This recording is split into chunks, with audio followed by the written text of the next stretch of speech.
Okay, as a start, could you just say and spell your name, please? Bob Moses, Bobmoses. Great. And could you give me a brief autobiographical sketch, where you're from, what you've done, what you're doing now, and you can be as elaborate as you'd like. So I grew up in Harlem and was actually born in Harlem Hospital in 1935.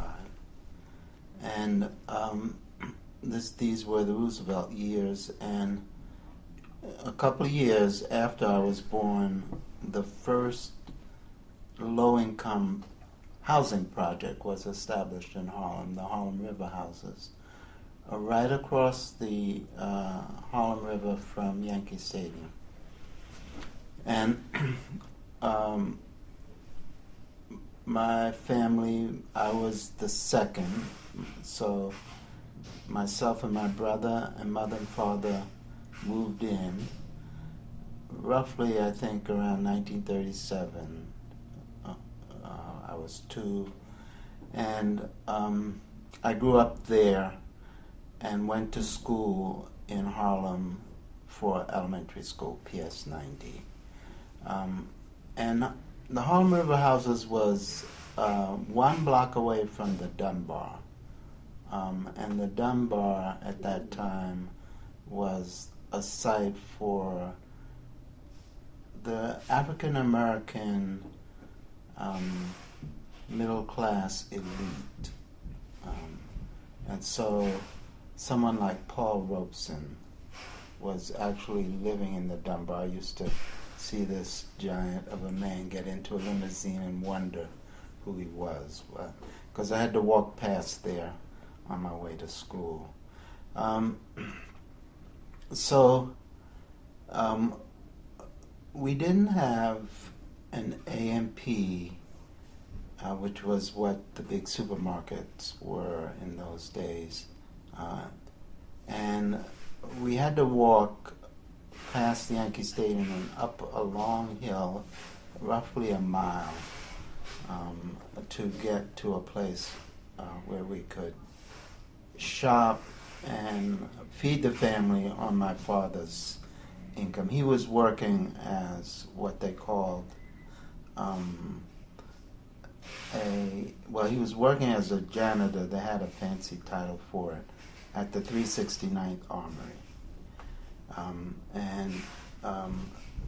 So you cleaned the building, you had a small switchboard that you operated, you shoveled snow.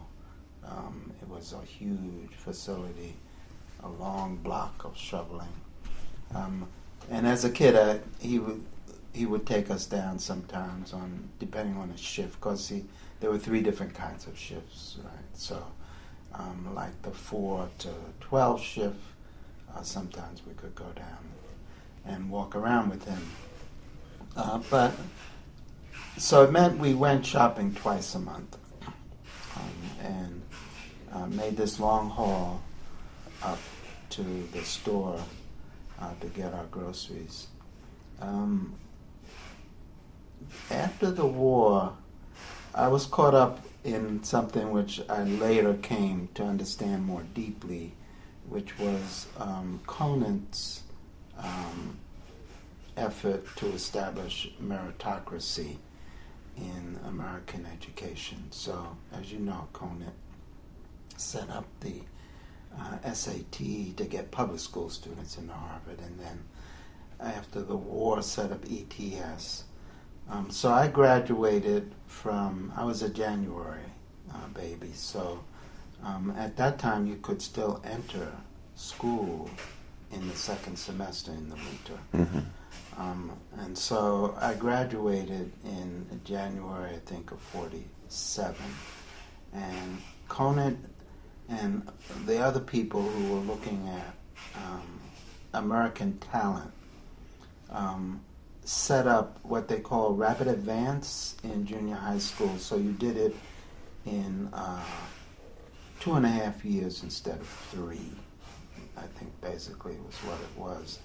And they rounded up 2 or 3 students from every elementary school in Harlem and the South Bronx and put us all in PS 164, which was on the edge of Harlem on Coogan's Bluff, overlooking the Polo Grounds. New York City had 3 baseball teams during those years, right? And this is just around the time Jackie is getting ready to join the Dodgers, but really I was going through elementary school before that. Mm-hmm. And I think they did it because they wanted a couple of white students in this, and so they couldn't put it in Harlem. Harlem had the Douglas Junior High School at that time. So we had 2 white girls and 1 white boy in our class. I think they were the only white students in the whole school. We did this. So one of the things that meant was that I got a really good math teacher to teach algebra when I was in the 9th grade. So you did, junior high school then was 7th, 8th, and 9th. Mm-hmm. My brother had gone to Stuyvesant. He was a year ahead of me. And so I was set to go to take the test. And so I went to Stuyvesant. And I spent the next 3 years at Stuyvesant and played ball. I played ball. One of the things growing up was that we had a baseball team. It was the only, and this is before Jackie. Mm-hmm. We had the only really all-black, fully outfitted baseball team in Harlem. And the person who started it, Mr. Plummer, had been a pitcher in the Negro Leagues. He was a southpaw. And he was still able to throw a ball. And so we outfitted ourselves. We held our little fundraisers, raffles and dances and stuff, and traveled all over the city. We got permits to practice in Central Park, and there was also a field that they've torn down now, right next to the Yankee Stadium, mm-hmm. that you could get a permit. And it was actually a really nice field that had grandstands and stuff like that. So that was a part of growing up, this culture that was really a working class. Those projects had been designed by a German architect and won an award later and became a historical site. They're still there. And they had been designed for families. So the part of the projects that we lived in covered 3 city blocks and had houses arranged around 2 big pits where little kids could play, and there were benches on the sides and trees so parents and the community could watch, right? So it meant all the time I was growing up, and we lived on the 4th floor. There were only 4 floors and no elevators.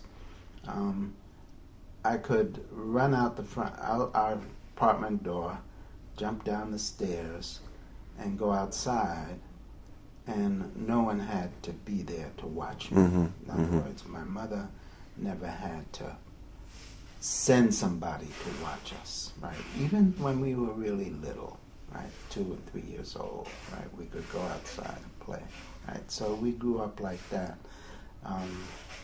And then there was a Harlem Y on 135th Street, and we started going to that. I tagged along. I got in underage because of my brother, right? And we learned to swim there. And then I played on all the basketball teams. They had the midgets, the Cubs and the juniors. So as you went up in age, Mm-hmm. right, you could play on there. And actually Ed Warner, who became a big national star at CCNY, and that was the team that won both the NCAA and the NIT. During those years, you could do both, right? And then they got caught up in the first, I think, big basketball scandal, right? But I watched him play as I was growing up, because he was playing on the juniors when I was playing on the Cubs, right? So I went out for the Stuyvesant basketball team.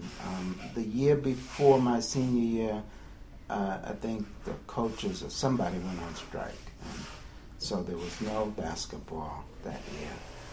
My brother suffered because of that. He thought that ruined his chances getting where he wanted to go in college. He ended up going to a city.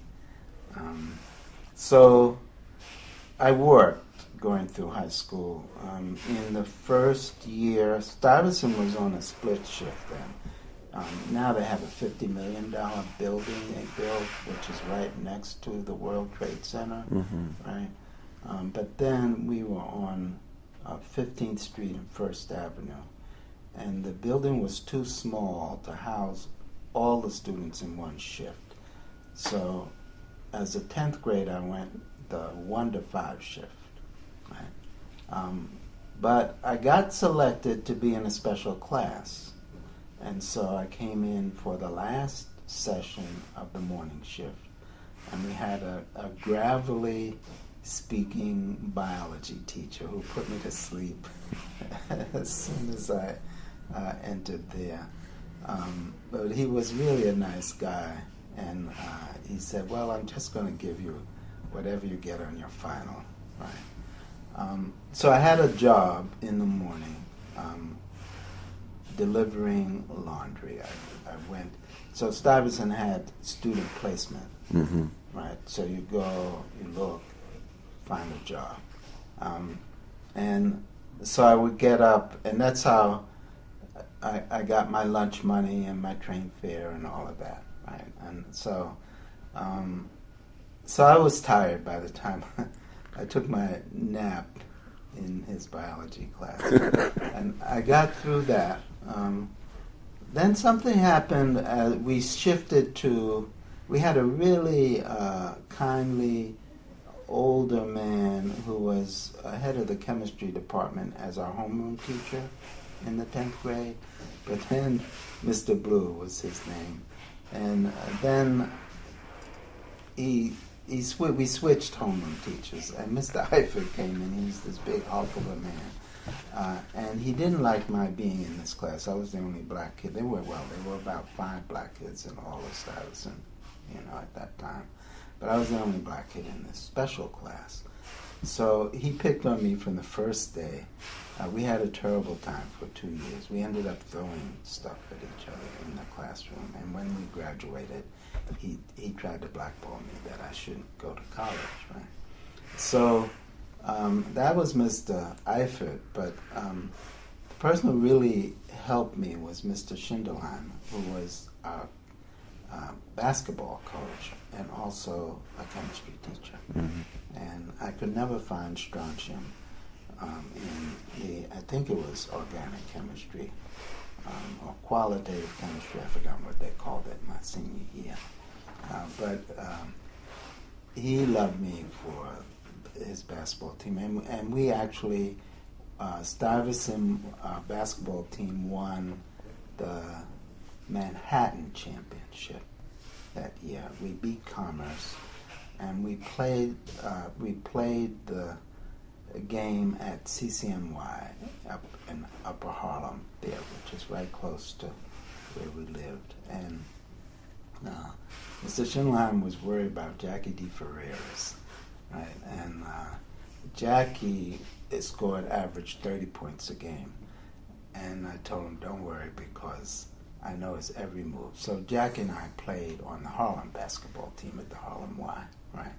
And so we won that game. And they put our picture in the New York Post because we had a Russian, an Italian, a Japanese, a Chinese, myself. So we were the UN. See, the UN was just starting, right? So we were the UN basketball team for New York City. Right? So when it came time to go to college, and I had a job once junior and senior year, you worked the morning shift, so 8 to 12. And then I got a job at NYU Medical Library. So I had a really complicated schedule. Mrs. DeArmond ran a branch of the NYU Library for the Skidmore nurses. And Skidmore had a nursing school in New York City. And my job was to go relieve her for lunch. And then I would leave there, and Stuyvesant's gym was too small to play in or practice in. So we practiced on 33rd Street. So Ms. DeArmond's library was on 23rd and 1st, and then the Armory, we practiced in the Armory on 33rd and Park. And so I would relieve her for lunch, then go up to practice, and then finish out my 4 hours at the main library, which was on 28th, right? And then, so that meant I would be later than 1 to 5, because I had this.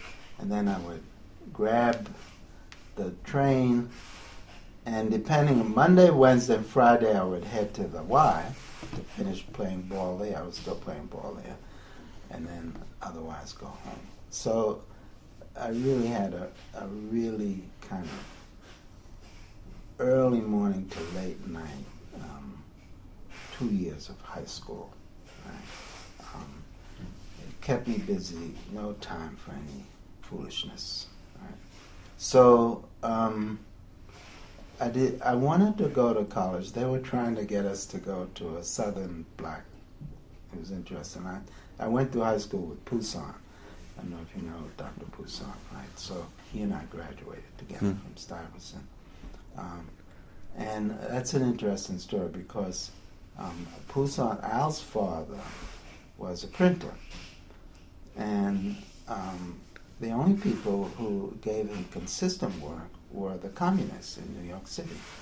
And so Al ended up going to what we call the Red Diaper Baby summer camps, right? Camp Chica and these other camps, right?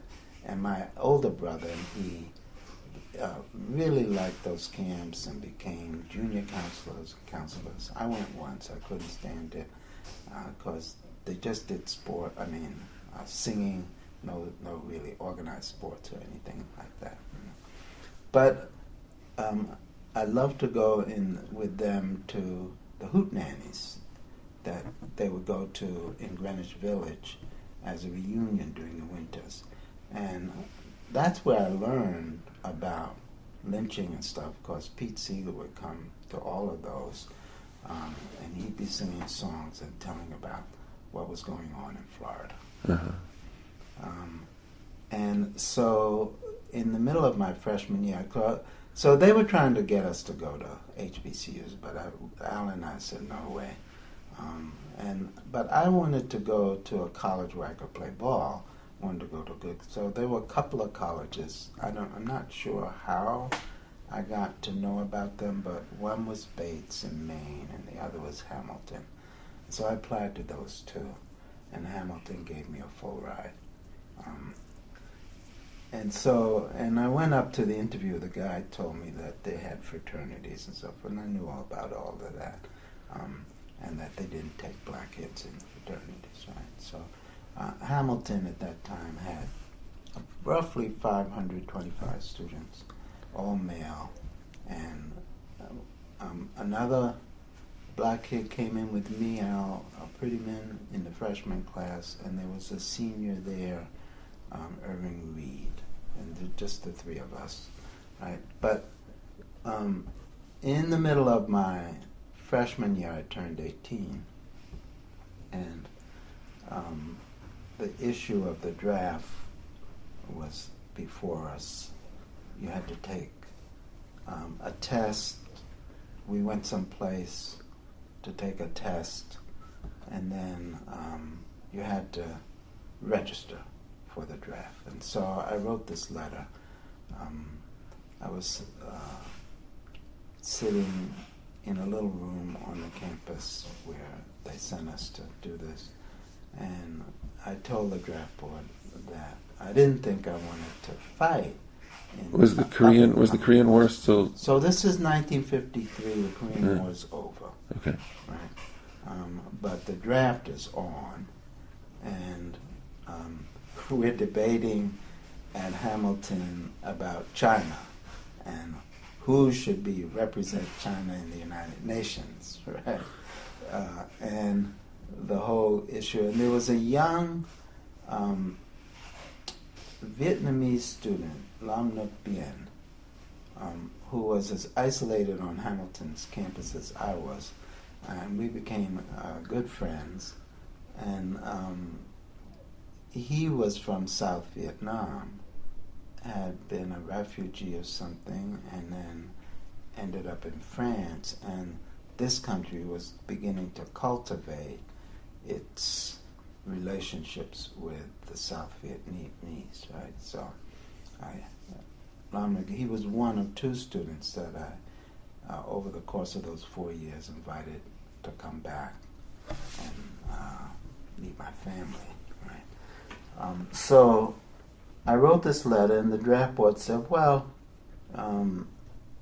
you're eligible for a student deferment. We'll give you that, and we won't make a decision on your request for conscientious objection. So that turned out to be a fatal decision. I finished my 4 years at Hamilton, and I did well. I had a problem in my freshman year with English. You had to write every week and turn in a little paper, a couple of pages. And I was getting double Fs on those. And towards the end of the first semester, the English, Mr. Lindsay was his name, called me in. He didn't understand how I could be a student at Hamilton since I obviously could not write. And so he wanted to know what I was getting in my other courses. So I was getting really good grades in my other courses. And they required writing because there was a history course, philosophy course, logic. Actually, I was the best logic student in the class. The first, they had two professors who were teaching logic. John Blythe, who was writing this text, right? So every week he would be turning out a set of materials, right? And it was a required freshman course, right? So the other person who was teaching it was in the philosophy department, but he was a religious, philosophy sort of orientation, right? He didn't get logic, right? And so and I was in his class, right? And I remember the first test, we had this big test in the middle of the semester, and I had gotten a perfect score, right? And so that broke the curve for the whole class, right?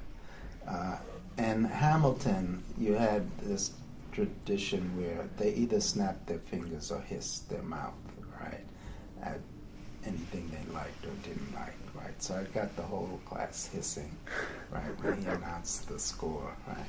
So,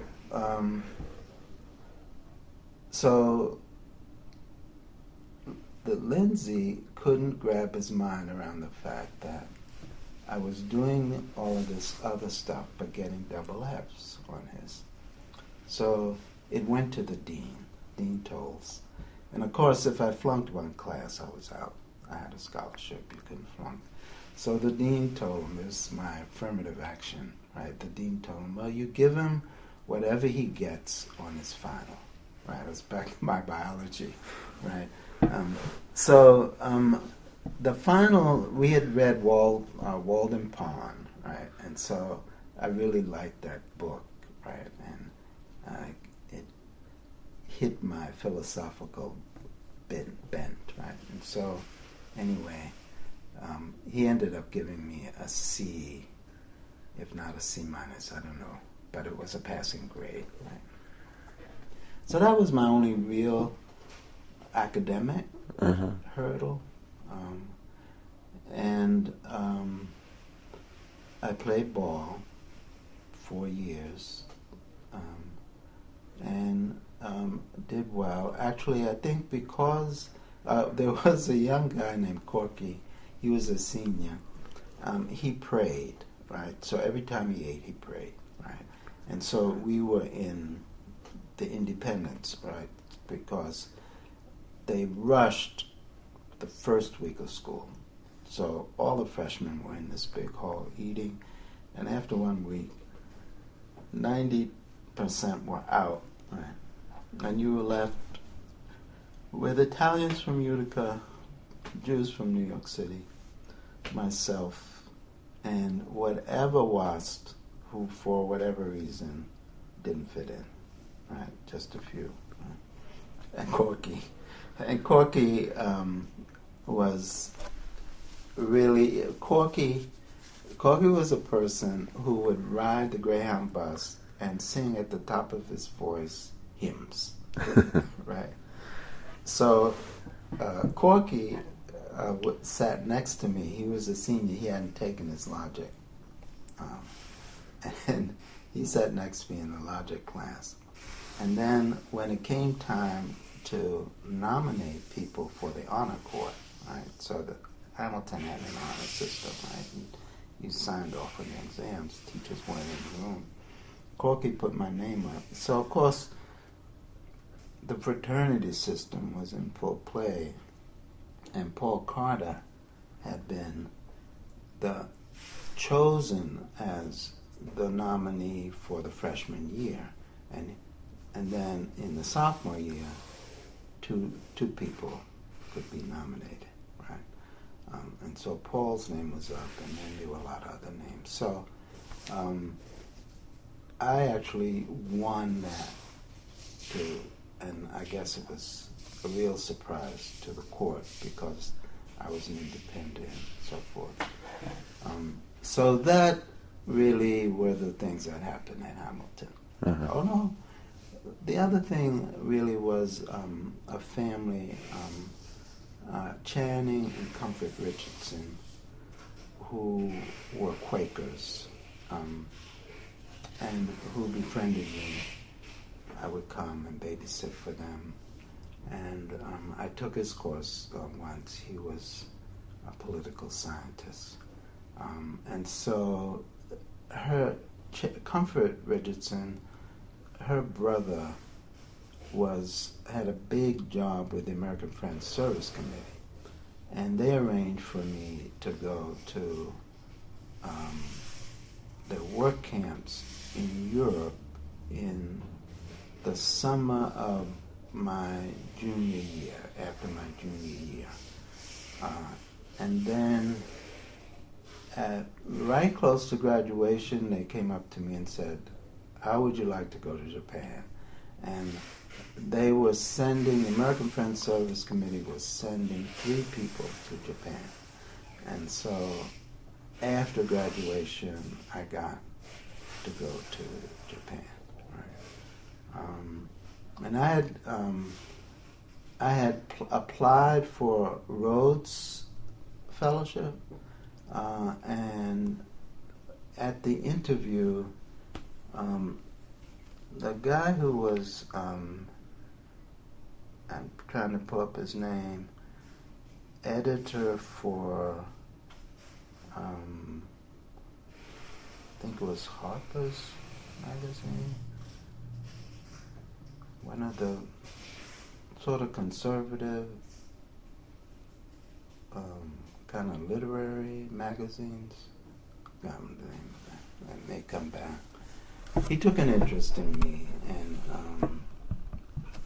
then asked if and asked me about graduate school, and suggested that, and wrote to the John Hay Whitney Foundation, which was at that time, and I think this is part of what got me into that rapid advance class, right? So they were looking for talent. This is 47, right? To get them through junior high school. Now this is 56. They're following up, right? Can we get any of this talent into graduate school, right? And so part of what they have are these John A. Whitney fellowships for minority students to pursue doctorates, right? And so I go to Harvard on one of these, right?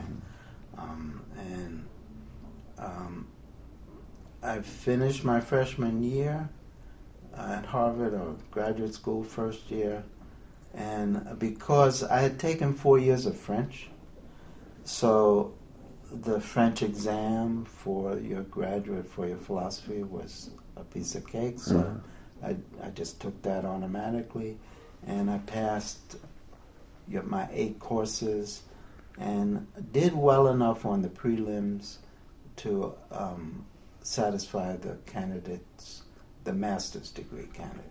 I had never even thought about it, but I was trying to get a doctorate, right?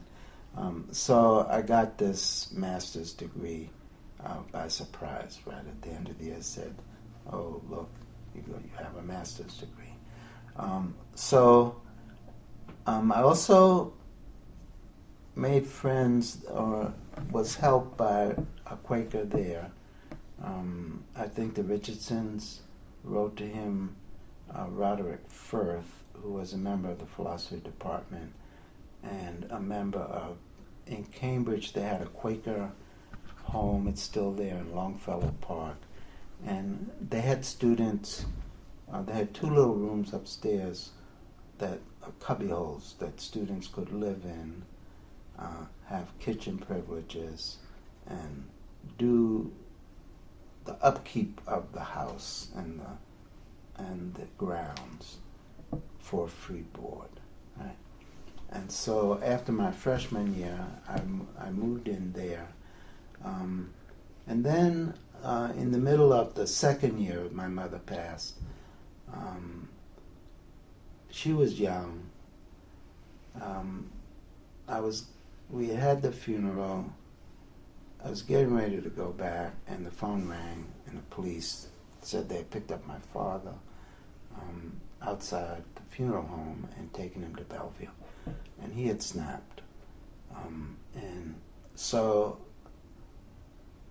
I stayed, didn't go back to graduate school, and I went to Charles Jones, who was the person who was heading up the John A. Whitney Fellowship.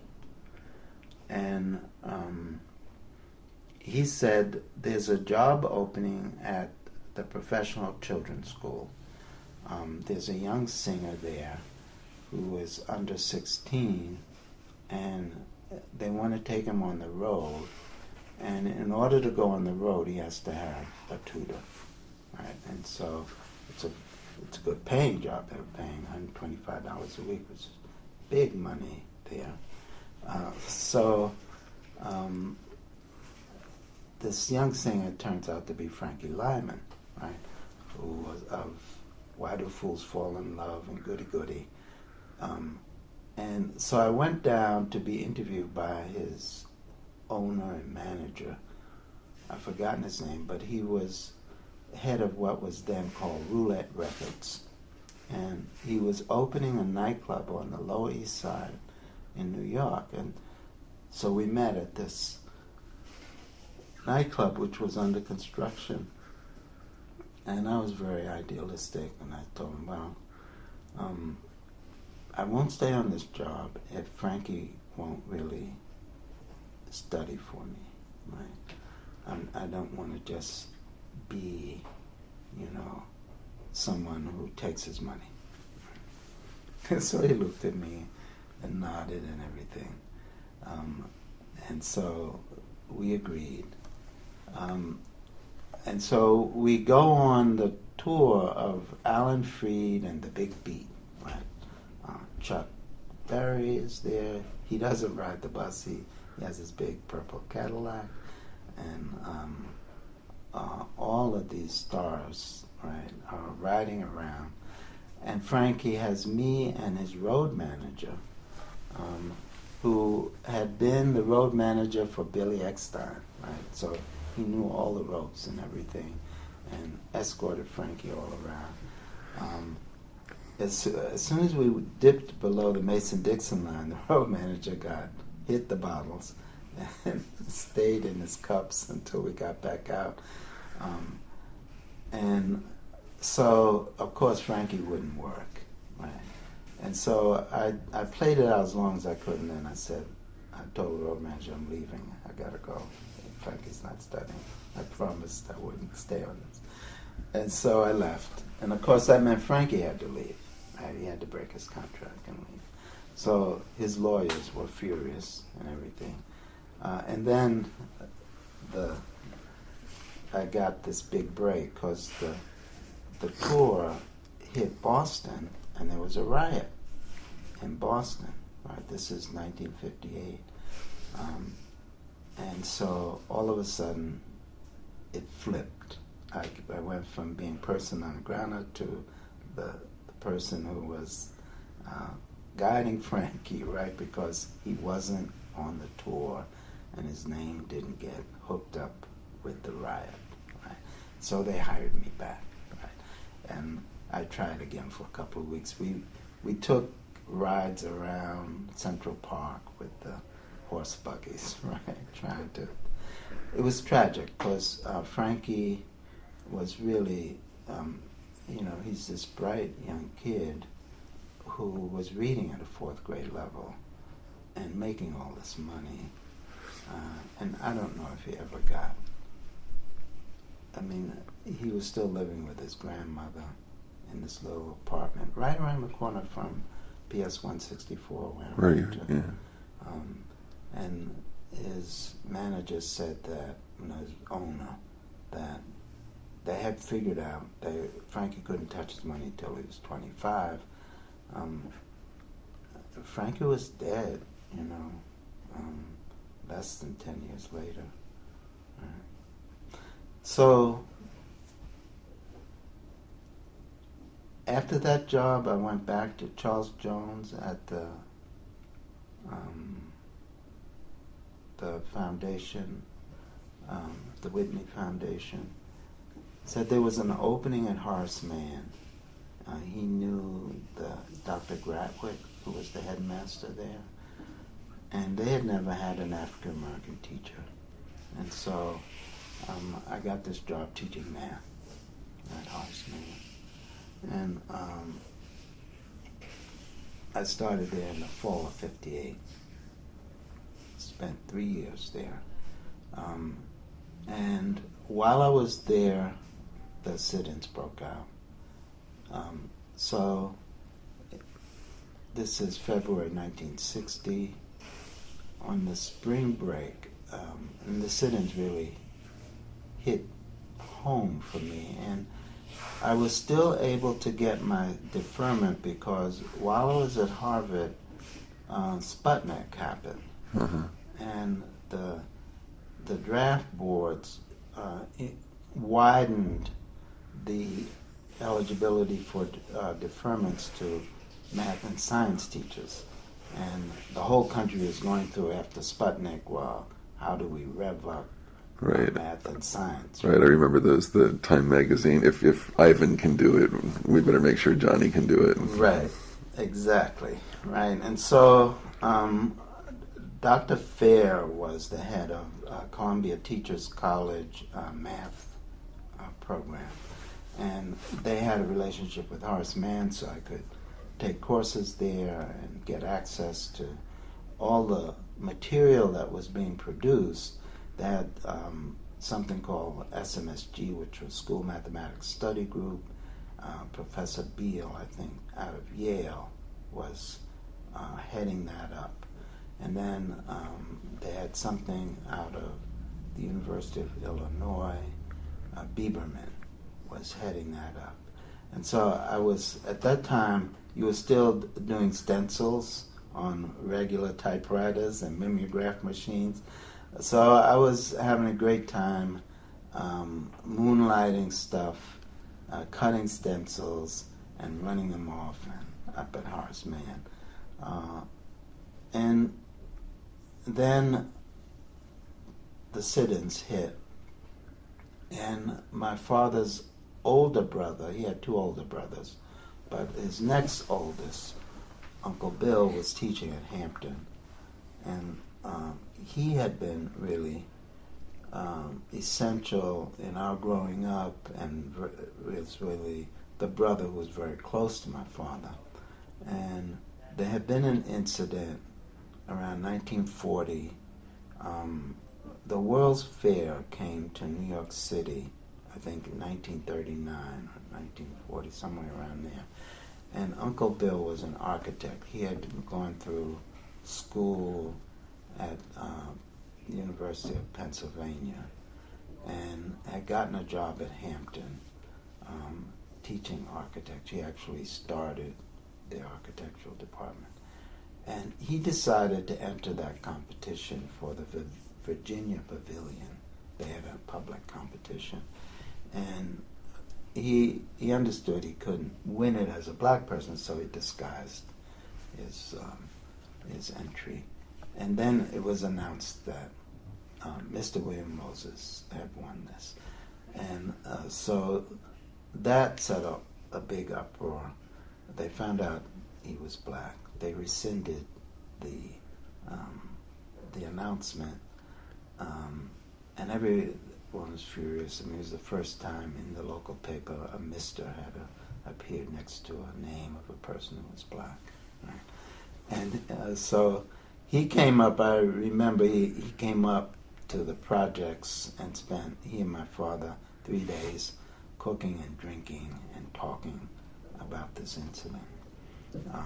So I wrote Uncle Bill and went down to visit during my spring break. And the Hampton students were demonstrating in Newport News, and I walked over with them and walked the picket line while some of them sat in at the Woolworth store. And Wyatt T. Walker came down from Petersburg to do the mass meeting and announced that they were going to open an office for King in Harlem. And I got the information and was able to go to the organizing meeting, and Bayard Rustin ran that.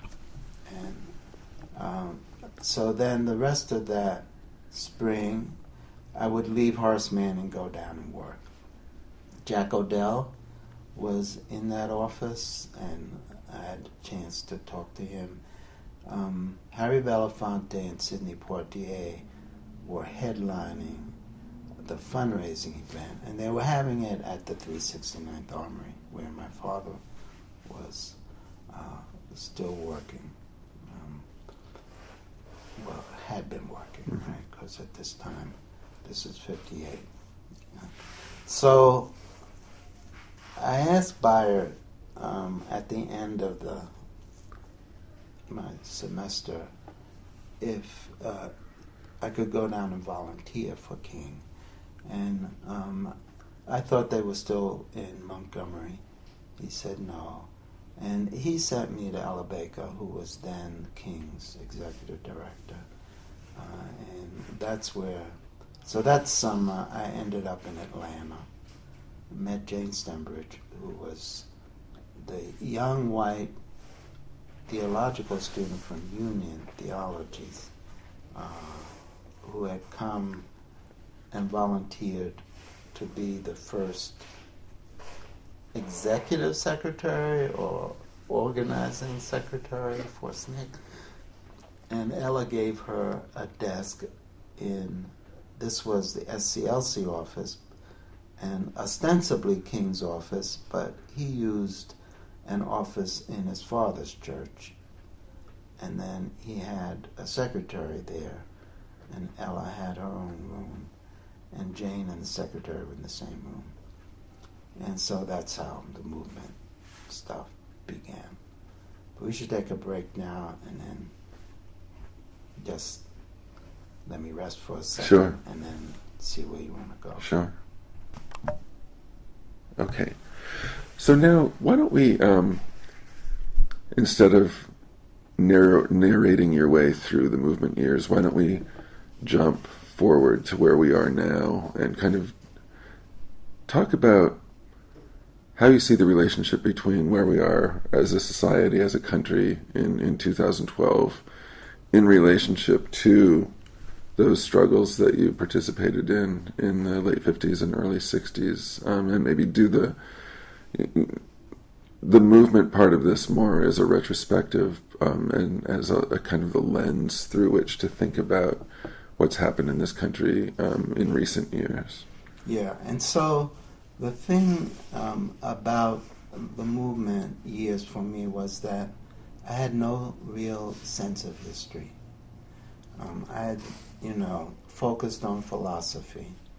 And it was the movement years that introduced me to the idea of history and how it happens, right?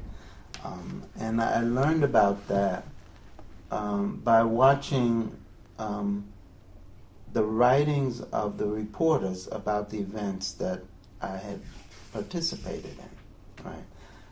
So that, well, there's a framing of stuff here going on, right? There's a story, right, that people want to tell, and it doesn't match the story in my head about the event that I was in, right? So this past year, for example, here at Princeton, Tara Hunter and myself and Peggy Cooper Davis, who is over at NYU Law School, team taught a course, and it was a seminar. There were undergraduates, but just 11 of them. And for me, I had asked for a course that was going to help me understand the story I have in my head about the country.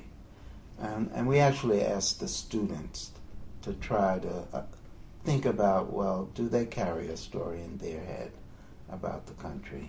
And what is that story? And how does what they do in this course impact that story? That turned out to be too difficult a job for the students, right? But for me, it was really helpful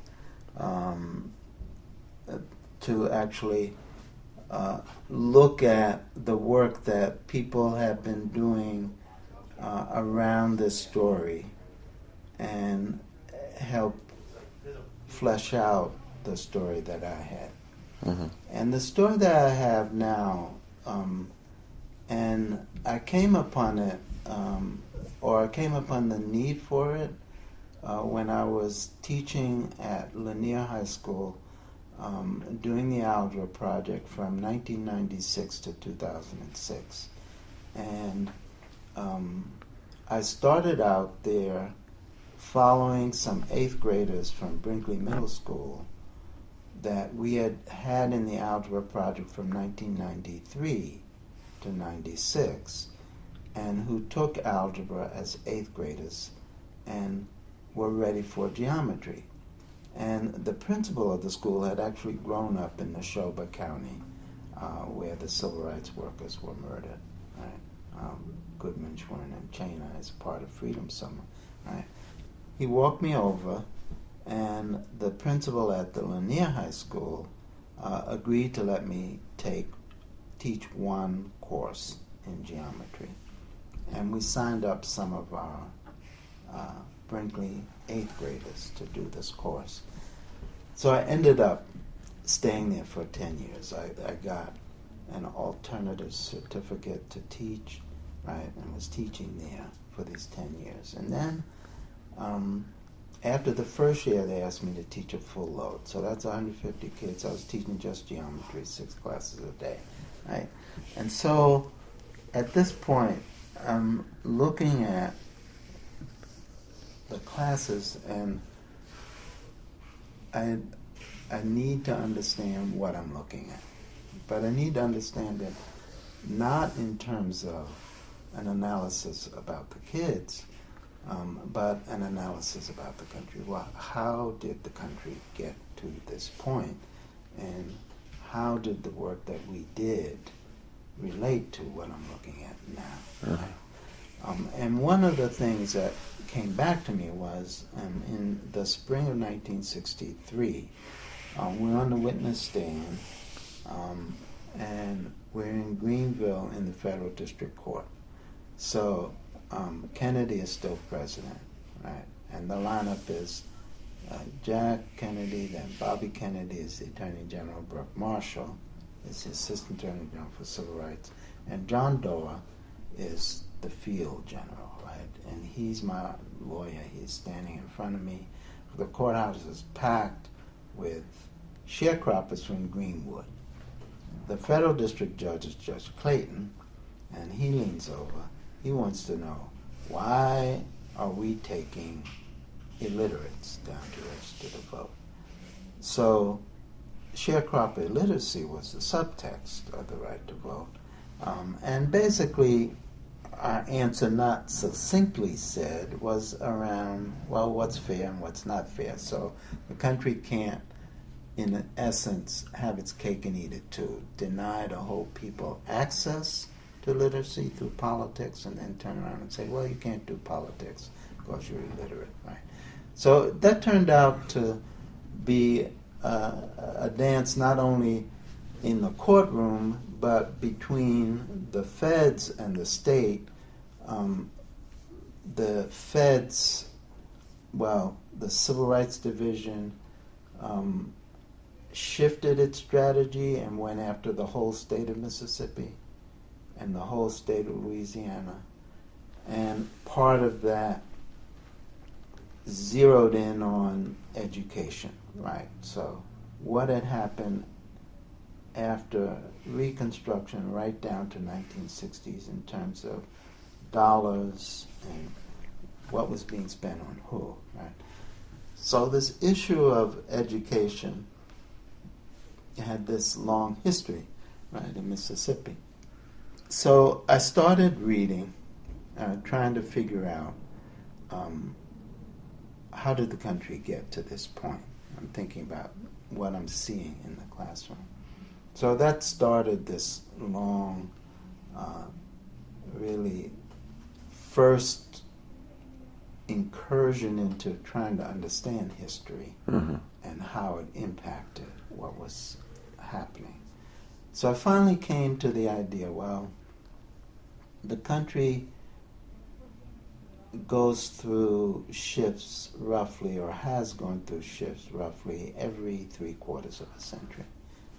And I'm beginning to look at this from the point of view of the Constitution, that the country from there, yes, there are all these ethnicities and this race and all of this, but there's also the idea that it's a constitutional democracy, and it has this document.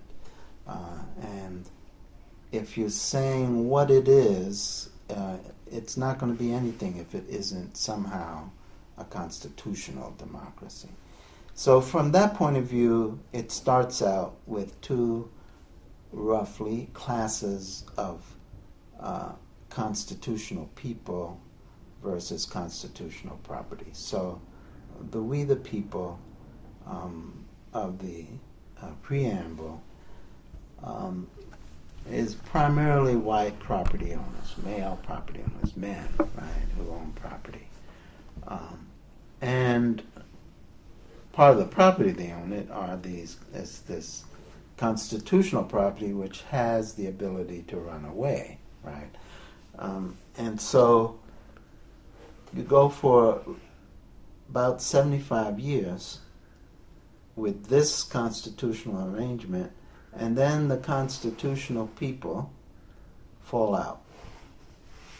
And they have this big falling out. and you can call it whatever you want to call it, but it's a big falling out. 600,000 people, right, mostly men, die. We come out of that and we decide, well, we're not going to have any longer a class of constitutional property that can run away, right? So, but we don't quite agree, and these are the constitutional people we're talking about. The constitutional people don't quite agree that the former constitutional property should really become constitutional people. And they're in this twilight zone for roughly another 3/4 of a century. Right? And it's a horrible situation. Right? Blackman has documented this in his Slavery by Another Name and all this other stuff.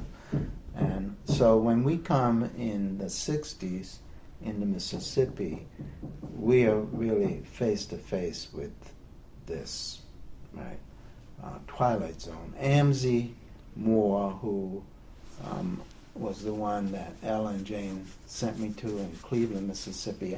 I had made this trip in 1960, Ella and Jane. Jane had a problem, which was that SNCC was going to have its first Southwide conference in the fall of 1960, and she didn't have names from Alabama, Mississippi, and Louisiana. And she asked Ella to give her contacts, and then she had this list of people and sent me looking for them, right? And that's how I met Amzie in Cleveland. And Amzie was sitting with the documents that had been produced by the 1957 Civil Rights Act. So the first Civil Rights Act since Reconstruction was Eisenhower and Lyndon Baines Johnson. So Johnson was Senate Majority Leader, right? And he and Eisenhower put through an act basically aimed at black Tuskegee professors, right? People who could vote under any standard, blacks in the South, should be allowed to vote. What they hadn't anticipated was the sit-in movement and SNCC, and people who were going to go into the same South and ask illiterates, right, to go down. If you want to be free, right, you go down also and try to vote, right? And so Amzie was the one who said to the sit-in movement, look, come to Mississippi and do this, don't do that, don't do sit-ins, right, public accommodations, do the vote, right? And so we're in there looking at this issue, and we're in what I now see as the end of the second 75-year period. And basically, what happens is that what is called Jim Crow, which is this twilight zone, right? You get it out of public accommodations. You get it out of the right to vote. You get it out of the National Democratic Party. That was Fannie Lou Hamer and her crowd, and the Mississippi Freedom Democratic Party, right? And in getting it out of it, sort of what I think of now as the same phenomena is being reenacted. That is, a freedom rider or an illiterate sharecropper going down to register, or the Fannie Lou Hamer crowd going to the National Democratic Party, are thinking that I'm a citizen of the nation for these purposes, and I'm looking to the nation to protect my constitutional right over and against the state that I may be riding through or registering in or trying to represent, right? And I want the country and the nation to affirm this right. I can't depend on the state, right? So it's the individual asking the country, right? and the community that they're a part of, asking the country, and the state, which is standing in the way, talking about federalism and states' rights. But it's the individual that wins out, right? That says, or the community, right, saying these are rights that belong to constitutional people, right? We didn't get it out of education. And so the country is still struggling with this issue. And the Algebra Project that I work with and founded is really saying, well, look, we use the right to vote as an organizing tool to get political access and access to the Democratic Party structure. There's an opening in the 21st century, and the end, right, the shift from the 20th to the 21st century, to use quantitative literacy as an organizing tool. Why? Because in some sense it was the World War II which really tolled the bell which marked the end of the Twilight Zone. Right? And this movement across the planet during the war for freedoms, because this is a war for freedom, but then it's also these under sub-wars, colonial people are going to also move towards freedom. And within our country, we're kind of an internal colonial population, right? And so we benefit from this worldwide movement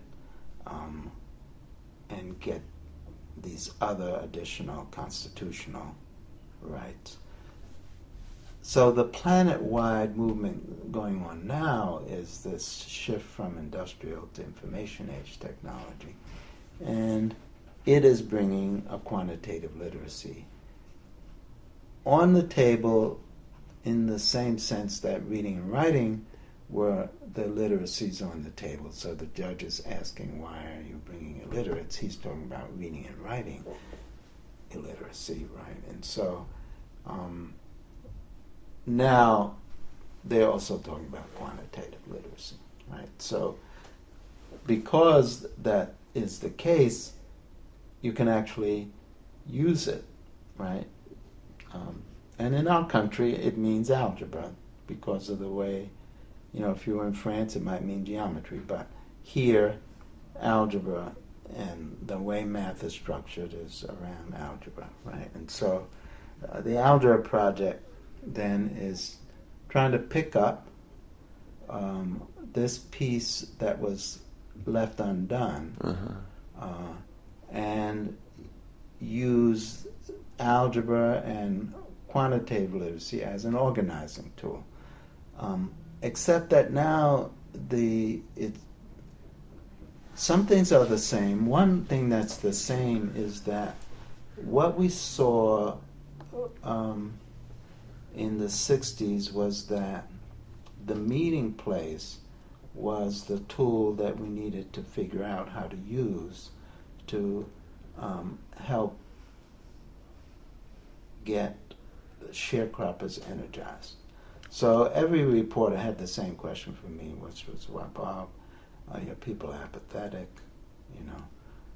that's the reason. Isn't that the reason why they don't vote, right? So thinking about that question led to, for me, the question, well, our job is to figure out how to tap energy of the people, right?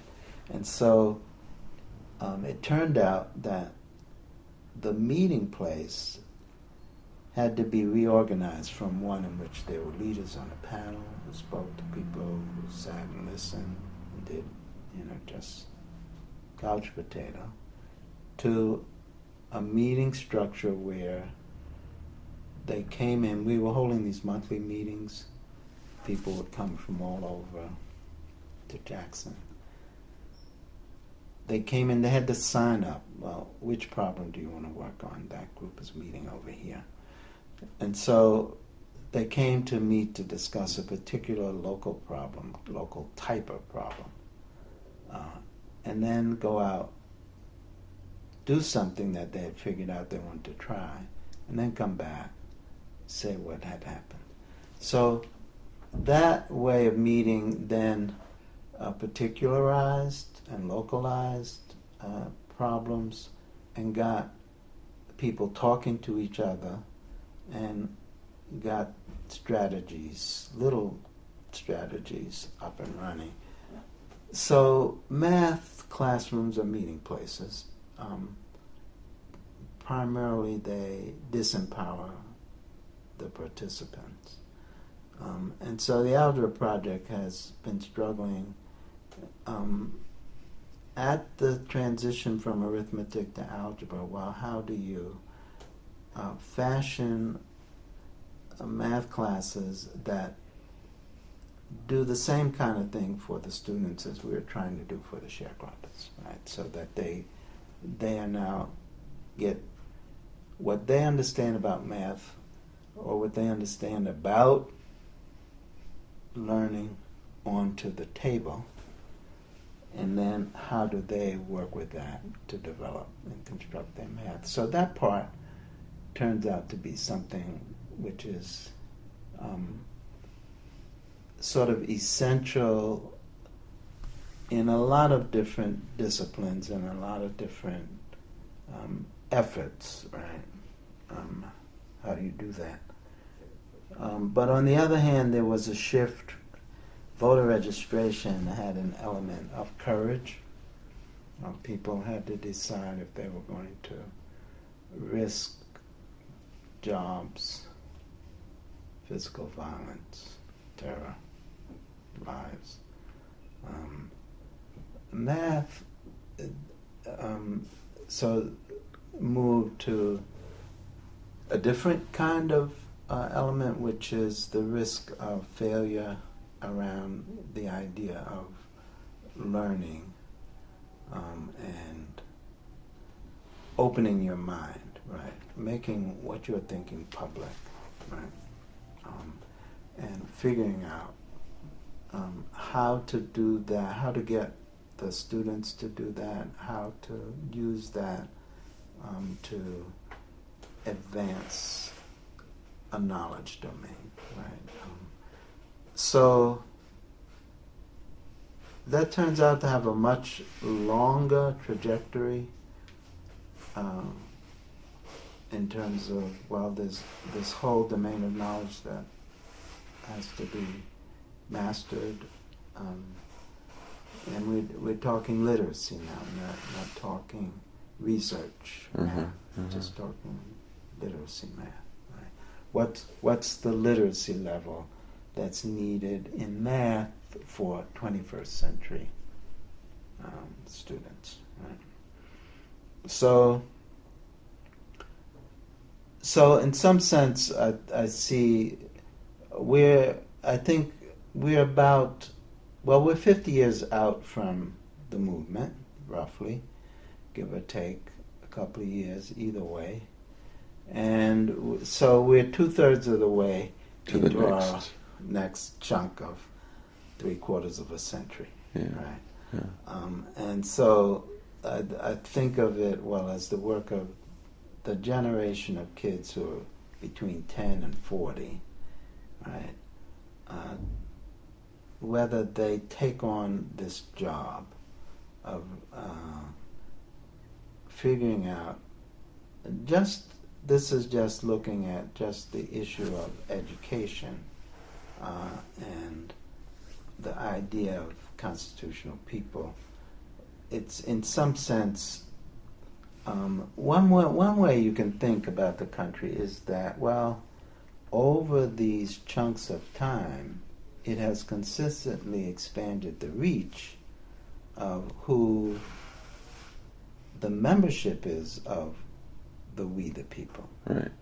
Right. Whatever else has happened, this membership class has grown. And so, in one sense, the question can be put, well, can it include the children?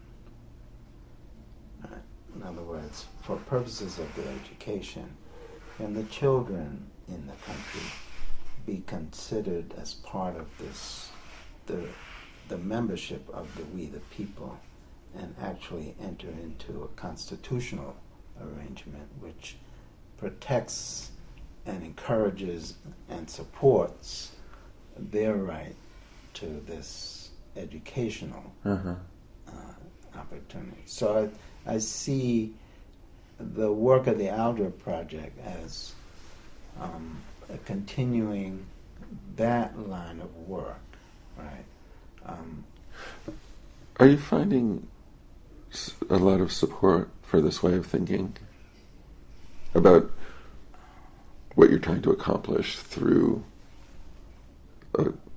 So it's so people still want to think racially. People still want to think linguistically, this language group versus that language group. People still want to think geographically, East Coast, West Coast, or red, blue. Right? But underneath all these ways of thinking, there's in all these ways of thinking, there's still this way of thinking which is constitutional, right? That is that I really am. I mean, if you get an audience, I've seen some people, tear reciting the preamble as a group. And sometimes I just ask them, well, repeat it after me. Right. Well, I was at your Martin Luther King Day thing here in Princeton, where you kind of kids, did with the kids, yeah. And I can see exactly how you were thinking about that. Right. So I've done it in different audiences with different situations. I remember in Southern California, I've forgotten. I don't think I was in L.A. And this was mostly Mexican American. And it was a meeting that was being run by IAF, the Industrial Areas Foundation. Ernie Cortez is their director out there. And I was asked to come up briefly. And so all I did was say, well, let's do the preamble, right? And I did. And some of the older women were crying, So there was something about it which is affirming that they are really a constitutional people, right? And they have this right. So what's interesting is that no one can stop that from happening. That is, if somehow people decide that actually we have first access to this Constitution, right? No one can stop them from that access. I think the elites that run things, and it doesn't matter, Democrats, Republicans, conservative, whatever, they are leery of the idea of that kind of access, right? And establishing that kind of access, that it becomes part of our constitutional democracy for people to have ways to actually manifest such an access. I mean, we're not set up for people to have ways to do it. And we also don't currently have the Constitution, the inner Constitution to do it. In other words, to figure out how to run meetings so that they don't go haywire and people take a little chunk of something that they can actually work on and figure out how they want to work it, right? So anyway, I think of this generation, the kids who are between 10 and 40. And that's sort of the age group of the Young People's Project, the spin-off of the Algebra Project. Whether they decide to make it their work, right, of saying, well, across our lifetime, of course, as we move our way through the 21st century, we're actually going to take on this piece of work and make it happen. It seems that it's critical, given this technology shift, which now brings knowledge work as the critical kind of work, right, that needs to happen. In a sense, you've probably already answered this, but I'm really curious. How important is the election of Barack Obama in this scheme of kind of segmented progression, historical progression that you're seeing, these 75-year leaps, or also just in terms of the struggle that you described to register voters in the early 1960s. What does his election mean to you, and what does his administration mean to you? Well, so let's. I think the election it certainly was a benchmark for the country to wake up and understand that it was capable of electing a black person to be president, and that enough white people could vote for a black person. What it seems to me that happened in the country, and I didn't really understand how the parties were structured and organized until I got looking at the history and understanding the movement, right, and what happened at Atlantic City, right, with regard to the Democratic Party structure. And a couple of historical points. One, John Barry in his book, The Rising Tide, The Great Flood of 27, How It Changed America, pinpoints William Alexander Percy as the person who went into the Mississippi legislature to oversee the articles of impeachment against Albert Ames in 1875. Right?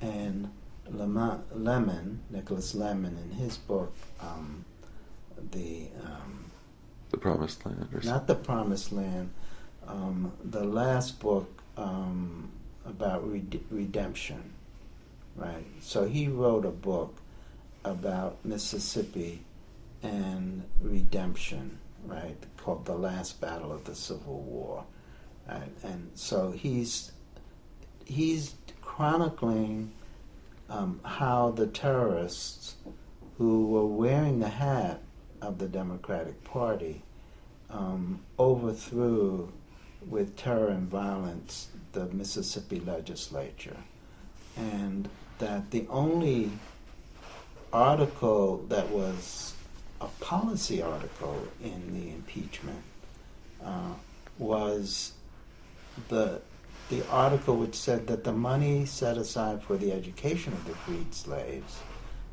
should be used to build the railroad infrastructure of the Delta. And that was what William Alexander Percy was focused on, right? So this piece of the history that led the way for the 1876 presidential election. And what Lemon says in his book is that the black senator from Mississippi, Lynch, I think his name was, met with Grant and asked him why he didn't send troops. And he says that Grant told him that he had been visited by the delegation from Ohio, where Hayes was running for governor in 1875. And Ohio hadn't ratified the 15th Amendment and was told that if he sent troops, Hayes would not be elected governor. Hayes running as a Republican. And so he said, well, I acted more like the leader of the Republican Party than the President of the United States. And so 1876, they have the standoff, and the deal is made. Hayes will be president. The troops will come out. Right? So the Democratic Party then, in that sense, from that time on, houses the southern wing, which from that time on is pretty consistent, right? It's everything is looked through the lens of keeping the political and cultural South stabilized, right? Right down to 1964, right, where it's really put to the test about the Mississippi delegation. So the party structure of the country then is there's these two national parties, but then with one national party, the Republicans, does not have a base in the South. And the other national party, the Democrats, are really hijacked, right, by the South for certain purposes, right? So that shifts now. And Trent Lott is the legislative assistant or advisor, I think, to Colma, who is the Democratic representative from the Gulf Coast area of Mississippi in the 60s. And he resigns, I guess deliberately, to leave an open seat so Trent can run as a Republican. Now, this is after the voting rights and the whole switch. And then, so that's the beginning of the shift of Democrats holding this kind of power, because there's only one party, to Republicans, right? And so when Reagan is nominated, Lott invites him to give his first talk in Neshoba County. Philadelphia, right? Right. And I mean, my sense is that what's going on here is the shift of the Dixiecrat South to the Tea Party, but it's now emerged as the Tea Party South. Right? And it's the same people who were part of that other understanding, who have been kicked out of one party, who are now moving into the other party. And it isn't clear to me whether now the Republican Party, how it's going to play itself out in the Republican Party. How it played itself out within the Democratic Party, it seems to me, is that the only people who could be elected before Obama were Southern conservative Democrats, namely Carter and Clinton. Right? They had to have a white kind of conservative Democrat from the South to attract enough Southern votes to get the national election. So Obama's campaign broke that cycle.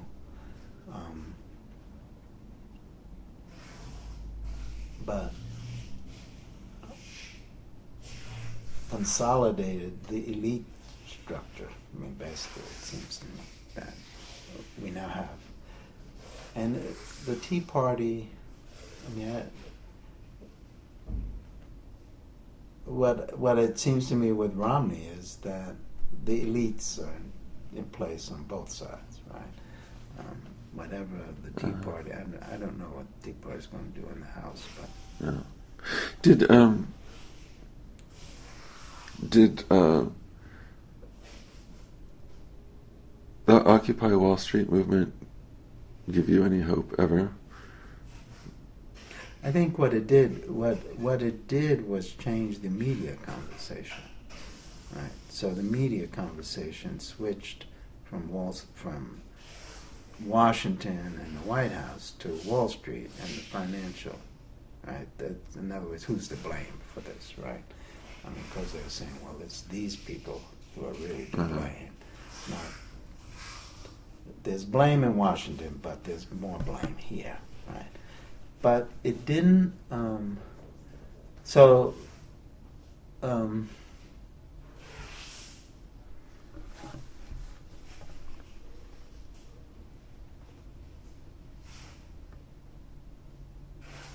And so anyway, it didn't.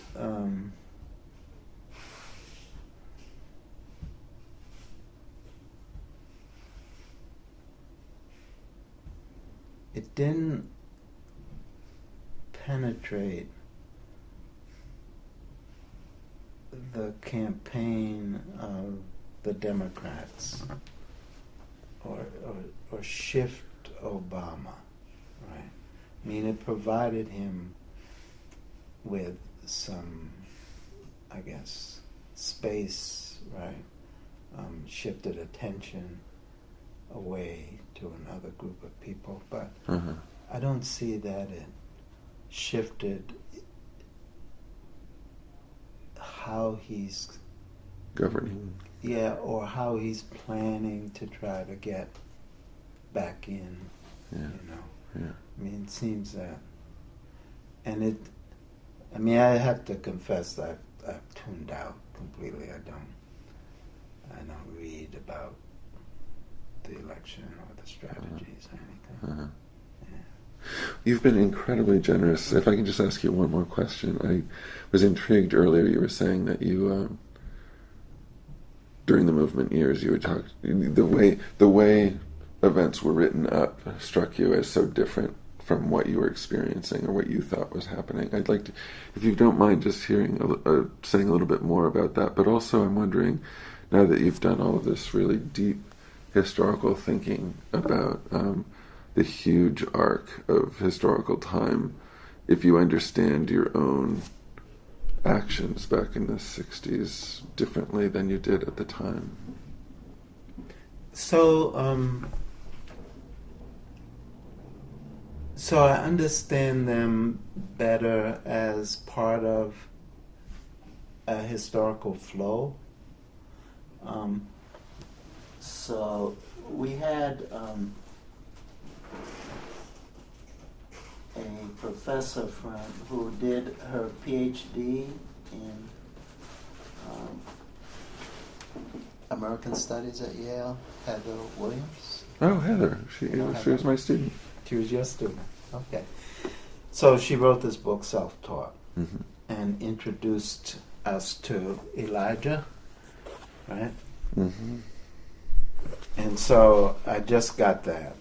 It came, and I just saw it last night, and I sat down and started reading it, right? The idea that, so here's a young man who's a slave, born in 1840, and who spends his really young life learning to read and write, and then leaves in 1864 in the September and joins the Union Army, right? And is really reading him trying to exercise himself as a constitutional person in this larger sense, right? And so it opens up the idea of really trying to find these voices across a couple of hundred years or more, right? A couple hundred years, right? Of people, and so there's a meeting of the state or the National Conference of School Superintendents or School Governors or something, I've forgotten.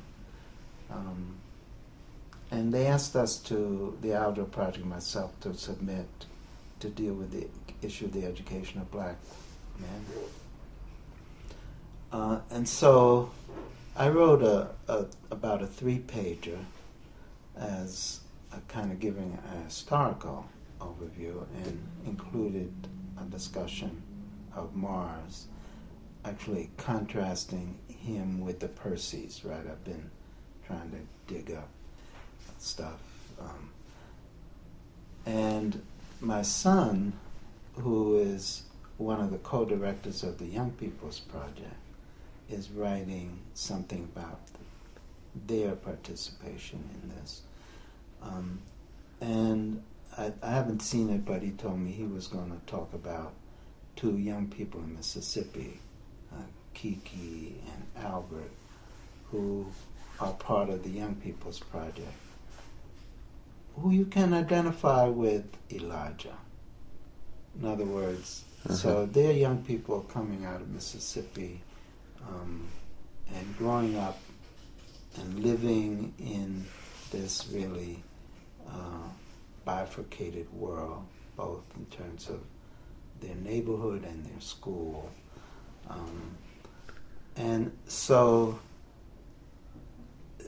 finding my place in the 60s as part of that historical stream, that there really is a long trajectory, right, around this issue of education on the one hand and work on the other. With Albert and Kiki now trying to open up a domain of what I think of as entry-level knowledge work, right, around the math literacy, right? Very different from the kind of work that Elijah had to do and was struggling with, but related, right? So